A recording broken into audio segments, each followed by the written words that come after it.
मैं पृथ्वी लोक पर गई थी। क्या बात कर रही हो? तुम पागल हो गई हो क्या? दुष्ट परी, तूने मेरी साधना भंग कर दी है। मैं वर्षों से साधना में लीन था, लेकिन तूने सब नष्ट कर दिया। मुझे क्षमा कर दीजिए ऋषिवर, मैं नहीं जानती थी कि आप जल में साधना कर रहे हैं। सुनो सौम्या, मेरा तो पृथ्वी पर जाने का बहुत मन करता है। तुम पागल हो गई हो क्या? भूल गई क्या पृथ्वी पर हमारा जाना मना है? मुझे सब मालूम है, लेकिन यहाँ से देखने में पृथ्वी कितनी सुंदर लगती है, तो पास से कितनी खूबसूरत होगी। तुम अपने दिमाग से ये फालतू बातें निकाल दो। अगर परी माँ को पता चल गया तो तुम जानती नहीं हो क्या होगा। अच्छा चलो ठीक है, मैं समझ गई। अब सो जाओ, रात बहुत हो गई है। हाँ चलो ठीक है, सोते हैं। इतना कहकर सौम्या सो जाती है, लेकिन नायरा के मन में पृथ्वी पर जाने का विचार गहराता जा रहा था। उसे बचपन से ही लगता था कि पृथ्वी से उसका कोई पुराना नाता है। मैं कल सुबह जब सब सो रहे होंगे पृथ्वी लोक पर जाऊंगी। घूम फिरकर थोड़ी देर में सभी के जागने से पहले वापस आ जाऊंगी। किसी को कुछ पता नहीं चलेगा। इसके बाद नायरा सो जाती है। सुबह सुबह जब सारा परी लोग गहरी नींद में होता है, तब नायरा अपने कमरे से बाहर निकलती है। चलो अब बाहर जाकर देखती हूँ पहरेदार क्या कर रहे हैं। नायरा परी लोग के मुख्य द्वार की ओर बढ़ती है और देखती है कि पहरेदार भी गहरी नींद में सो रहे हैं। चलो अच्छा है, पहरेदार नींद में है। अब मैं आसानी से यहाँ से निकलकर पृथ्वी लोक पर जा सकती हूँ। इसके बाद नायरा धीरे धीरे परी लोक से निकलकर पृथ्वी लोक की तरफ चल पड़ती है। जल्द ही वो पृथ्वी लोक पहुँच जाती है। पृथ्वी लोक की अलौकिक सुंदरता को देखकर नायरा मंत्रमुग्ध हो जाती है। वाह, ये पृथ्वी तो बहुत ही सुंदर है। यहाँ कितने बड़े बड़े और सुंदर पेड़ हैं। चारों तरफ कितनी हरियाली है। कितना सुकून मिल रहा है यहाँ। नायरा इस शांत और मनमोहक वातावरण में प्रकृति की सुंदरता का आनंद ले रही थी कि अचानक उसकी नजर एक सुनहरे रंग के हिरण के बच्चे पर पड़ती है। वो दौड़ता हुआ नायरा के बिल्कुल पास आ जाता है। वो नायरा के गले में पहने एक चमकीले हार को बड़े गौर से देखता है। अरे वाह, सुनहरे रंग का हिरण का बच्चा, ये तो बहुत सुंदर है। नायरा उस छोटे से हिरण के बच्चे को छूना चाहती थी, लेकिन तभी वो हिरण घने जंगल में चला जाता है। नायरा उसका पीछा करती है। जंगल के बीच नायरा देखती है कि वहाँ एक हिरनी धरती पर गिरी हुई है। उसके एक पांव से खून बह रहा था। वो बहुत ही तकलीफ में थी। नायरा ने जंगल से बूटी तोड़कर उसके घायल पांव पर लगा दी और उनको ले जाकर उनके झुंड में छोड़ देती है, जहां और भी बहुत से सुनहरे रंग के हिरण मौजूद थे।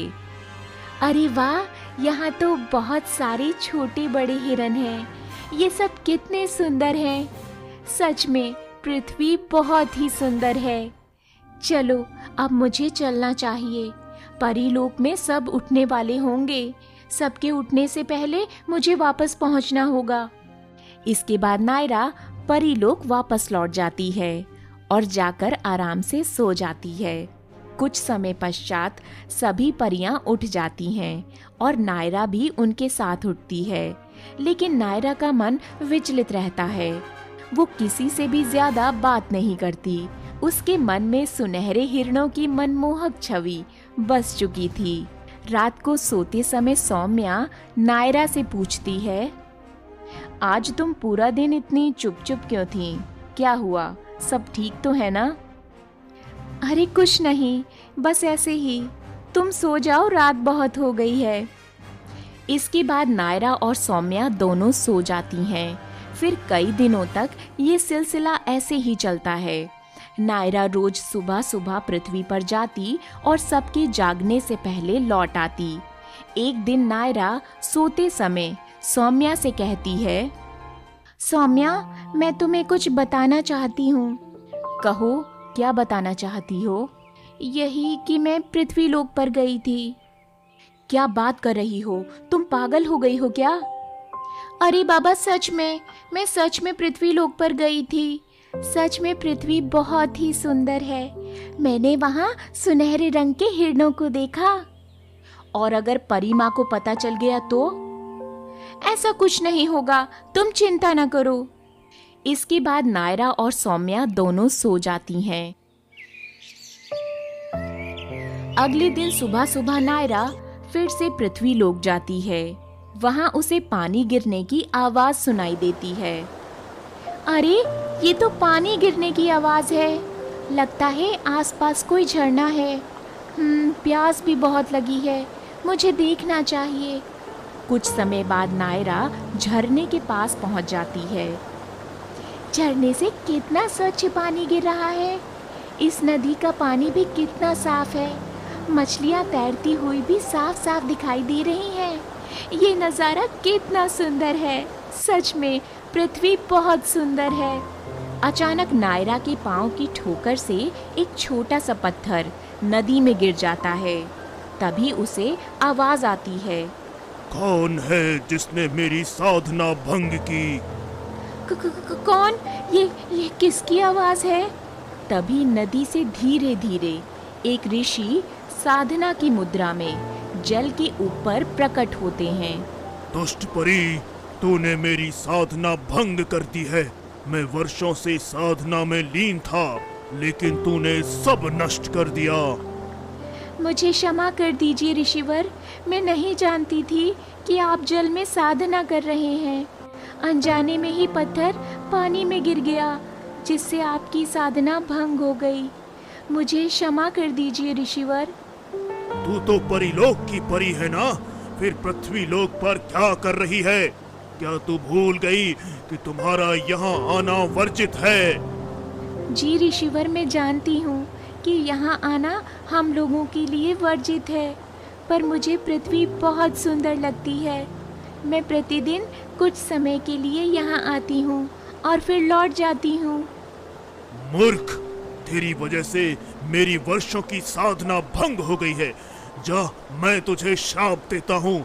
जिस पृथ्वी की सुंदरता पर मोहित होकर तू यहाँ आई है, अब से तू पृथ्वी लोक की ही होकर रह जाएगी। अब से तू एक परी नहीं, एक साधारण मनुष्य कन्या होगी। तेरा विवाह पृथ्वी पर ही होगा, लेकिन जिस दिन तेरा पति तेरी संतान को देखेगा, उसी क्षण उसकी मृत्यु हो जाएगी। ऋषिवर, मुझसे गलती हो गई। ऐसा भयानक श्राप मत दीजिए, मेरा जीवन नष्ट हो जाएगा। कृपया मुझे क्षमा कर दीजिए। नहीं नहीं, तूने मेरी वर्षों की तपस्या भंग कर दी है। मैं तुझे कभी क्षमा नहीं कर सकता। परंतु ऋषिवर, अनजाने में हुई गलती की इतनी बड़ी सजा न दीजिए। दुष्ट परी, गलती चाहे अनजाने में हुई हो या जानबूझकर, सजा तो मिलकर ही रहेगी। परंतु ऋषिवर, इतनी कठोर सजा मत दीजिए। नायरा के बहुत गिड़गिड़ाने के बाद ऋषिवर थोड़ा नरम हुए। मैं दिया गया श्राप तो वापस नहीं ले सकता, किंतु इसका एक उपाय बता सकता हूँ। श्राप का उपाय क्या है ऋषिवर? जिस दिन तुम्हारी संतान जीवनदायिनी फूल को लेकर तुम्हारे पति के सामने जाएगी, उसी समय इस श्राप का अंत हो जाएगा। लेकिन ऋषिवर, वो फूल कहाँ मिलेगा? उस फूल तक पहुंचने के लिए उसे कठिन यात्रा करनी होगी। ऊंची चट्टानों, पहाड़ों, नदियों को पार करना होगा। घने जंगलों में स्थित एक जादुई तालाब के बीच में होगा वह जीवनदायी फूल।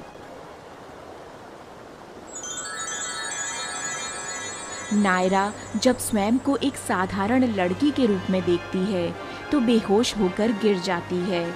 कुछ समय बाद एक वृद्ध मछुआरा मछली पकड़ने आता है। अरे अरे, यह कन्या कौन है? मछुआरा उसके पास आता है और पानी के छींटे मारता है। थोड़ी देर में नायरा को होश आ जाता है। पुत्री, तुम कौन हो? यहाँ कैसे आई हो? और यहाँ अकेली बेहोश कैसे पड़ी थी? नायरा अपनी असली पहचान छुपा लेती है और कहती है, मेरा नाम सौदामिनी है, पास के गांव की रहने वाली हूँ। माता पिता का देहांत हो गया और चाचा ने मुझे घर से निकाल दिया। अब मेरा इस संसार में कोई नहीं है। थक कर यहाँ गिर गई थी। पुत्री, अगर तुम चाहो तो मेरे साथ चल सकती हो। नायरा उसकी बात मान जाती है। वो मछलियाँ पकड़ने में उसकी मदद करती है। वे बाजार में मछलियाँ बेचते हैं और फिर गांव के बीच में स्थित मछुआरे की बस्ती में लौट आते हैं। ये है मेरी कुटिया पुत्री। नायरा खाना बनाती है। दोनों खाना खाकर सो जाते हैं। पुत्री सौदामिनी, मैं मछलियाँ पकड़ने जा रहा हूँ, तुम घर पर ही रहना। काका, मैं भी चलूंगी। अकेले घर में रहकर मैं क्या करूंगी? मैं आपकी मदद भी कर दूंगी। ठीक है, चलो मेरे साथ। ऐसे ही कई दिन बीत जाते हैं। दोनों रोज मछलियाँ पकड़ते हैं, बेचते हैं और शाम को घर लौट आते हैं। फिर एक दिन बाजार में अचानक ढोल नगाड़ों के साथ एक घोषणा होती है। सुनो सुनो सुनो, कल सुबह हमारे महाराज क्षेत्र भ्रमण पर आएंगे। सभी नागरिकों से विनम्र निवेदन है कि अनुशासन बनाए रखें। घोषक घोषणा करके आगे बढ़ जाता है। काका, यहाँ के राजा कौन हैं? राजा विक्रम, वे बहुत ही वीर और प्रतापी योद्धा हैं। तुम देखना, कल उन्हें देखने के लिए यहाँ बड़ी भीड़ इकट्ठी होगी। काका, तो फिर कल हम भी उन्हें देखने चलेंगे।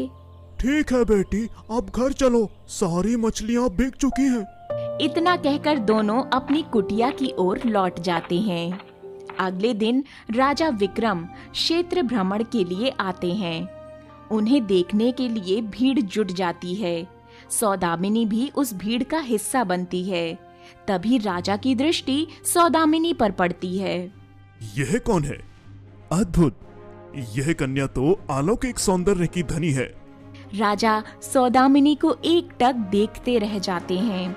राजा का रथ आगे बढ़ जाता है और वो दृश्य भी राजा की दृष्टि से ओझल हो जाता है। लेकिन सौदामिनी की छवि राजा के हृदय में बस जाती है। राजा महल लौट आते हैं। वह कन्या कौन थी? कितनी सरल, मासूम और सुंदर थी। मैं उसे अपने मन से निकाल नहीं पा रहा हूँ। रात्रि को राजा को सौदामिनी के ही सपने आते हैं। अगली सुबह राजा अपने मंत्री से कहते हैं, मंत्री, मैं महल से बाहर जाना चाहता हूँ। महाराज, आप कल ही तो भ्रमण पर गए थे, आज फिर बाहर जाने का कोई विशेष कारण है क्या? कुछ कार्य है मंत्री जी। ठीक है महाराज, मैं आपके जाने की व्यवस्था करता हूँ। इसकी कोई आवश्यकता नहीं है, हम अकेले ही जाना चाहते हैं। परंतु महाराज, आप अकेले, वो भी बिना सैनिकों के? मैं भेष बदल कर जाऊंगा ताकि कोई मुझे पहचान न सके। इसके बाद राजा एक सामान्य व्यक्ति का वेश धारण कर उस स्थान पर जाते हैं जहां उन्होंने सौदामिनी को देखा था। वहां वे देखते हैं कि सौदामिनी मछुआरे के साथ मछलियां बेच रही है। राजा उनके पास पहुंचते हैं। ये मछलियां कितने की हैं? एक चांदी के सिक्के की 2 मछलियां हैं। राजा ये सुनकर आगे बढ़ जाते हैं। राजा वहां से चुपचाप एक पेड़ के पीछे छिप जाते हैं। शाम के समय मछुआरा सौदामिनी से कहता है, चलो बेटी, घर चलते हैं, सारी मछलियां बिक गईं। दोनों कुटिया की ओर चल पड़ते हैं। राजा उनका पीछा करते हैं। जब वो कुटिया में प्रवेश करते हैं तो राजा स्वयं से कहते हैं, हाँ, तो ये यहीं रहते हैं। मुझे कल ही इन्हें महल आने का निमंत्रण भेजना होगा। राजा महल में लौट आते हैं और मंत्री को सारी बात बताते हैं। महाराज, एक साधारण कन्या को इस विशाल राज्य की महारानी कैसे बनाया जा सकता है? मुझे इस बात से कोई अंतर नहीं पड़ता। तुम कल जाकर उन्हें महल में आने का निमंत्रण दो। इसके बाद राजा विश्राम के लिए अपने कक्ष में चले जाते हैं। अगली सुबह जब मछुआरा और सौदामिनी मछलियां पकड़ने निकलने ही वाले होते हैं, तभी वहां मंत्री आ जाता है।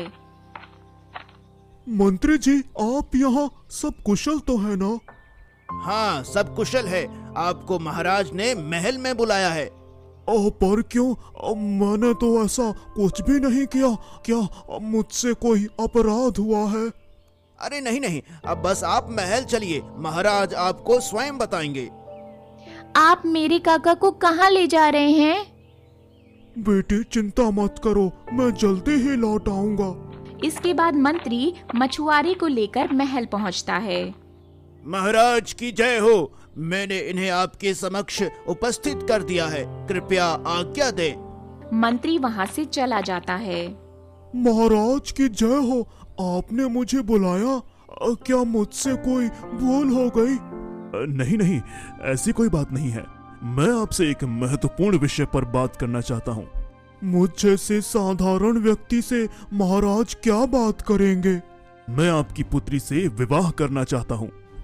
क्या महाराज, हम तो साधारण मछुआरे हैं, आप मेरी बेटी से विवाह कैसे कर सकते हैं? मुझे उसके रूप या जाति से कोई फर्क नहीं पड़ता। उसकी आंखों में जो मासूमियत और निर्मलता है वह मेरे हृदय को छू गई है। मैं उसी से विवाह करना चाहता हूँ। इतना बड़ा प्रस्ताव सुनकर मछुआरा कुछ पल के लिए मौन हो जाता है, फिर भावुक होकर कहता है, महाराज, ये मेरे लिए बहुत बड़ी सम्मान की बात है। तो ठीक है, एक बार आपको अपनी पुत्री से भी विवाह के बारे में पूछना चाहिए। जी महाराज, जैसी आपकी इच्छा। इसके बाद मछुआरा महल से सीधे अपनी कुटिया में आता है। क्या हुआ काका, क्यों बुलाया था महाराज ने आपको महल में? बेटी, महाराज तुमसे विवाह करना चाहते हैं। क्या? ऐसा कैसे हो सकता है काका? यही सच है बेटी। तो आपने क्या उत्तर दिया काका?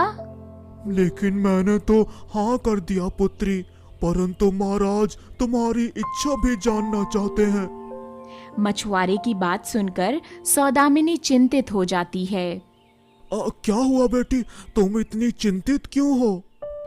तभी सौदामिनी फूट फूट कर रोने लगती है। अरे क्या हुआ बेटी, तुम ऐसे रो क्यों रही हो? क्या तुम्हें उनसे विवाह नहीं करना है? अगर तुम नहीं चाहती हो तो मैं मना कर दूंगा महाराज को। तुम ऐसे रो मत।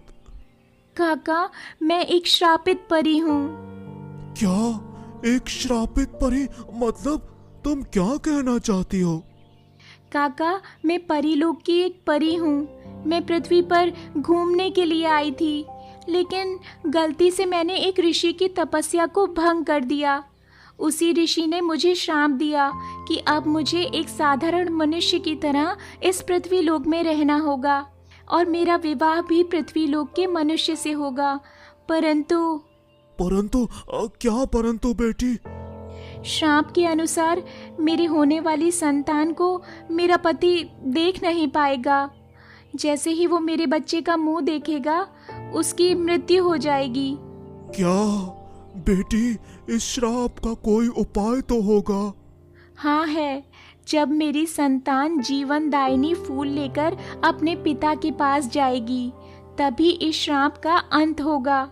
मुझे वर्षों तक अपनी संतान को अपने पति से दूर रखना होगा। काका, इस विचित्र श्राप के कारण मैं महाराज से विवाह नहीं कर सकती। बेटी, तुम महाराज से विवाह कर लो। जब भी तुम माँ बन जाओ तो किसी प्रकार उस बच्चे को मुझ तक पहुँचा देना। उसके युवा होने तक तुम्हारी संतान का पालन पोषण मैं करूँगा। तुम निश्चिंत रहो, मैं उसका पूरा ध्यान रखूंगा बेटी। कुछ समय बाद सौदामिनी और महाराज का विवाह हो जाता है। एक दिन अचानक महारानी की तबीयत खराब हो जाती है। महाराज, महारानी की तबीयत ठीक नहीं है। मंत्री जी, वैद्य माँ को बुलाया जाए। जो आज्ञा महाराज। कुछ समय बाद वैद्य माँ महारानी के कमरे में जाती हैं और महारानी की जांच करती हैं। बधाई हो महारानी, आप माँ बनने वाली हैं। ऐसा सुनते ही महारानी के माथे पर चिंता की लकीर साफ दिखाई देने लगती है। महारानी, आप इतनी चिंतित क्यों हैं? आपको तो खुश होना चाहिए, इस राज्य का उत्तराधिकारी आने वाला है। मैं माँ बनने वाली हूँ, ये बात इस कक्ष से बाहर नहीं जानी चाहिए। तुम्हें ये राज सभी से छुपाना होगा। मैं तुम्हें इसके बदले में बहुत सारे हीरे जवाहरात दूंगी। ठीक है महारानी जी, जैसी आपकी आज्ञा। तो कैसी लगी आपको हमारी ये कहानी? अगर आप ऐसी ही और मनोरंजक कहानियाँ देखना चाहते हैं तो हमारा चैनल कहानी टोन्स जरूर सब्सक्राइब करें और बेल आइकॉन भी प्रेस करें ताकि ऐसी मजेदार कहानियाँ आपसे मिस ना हो।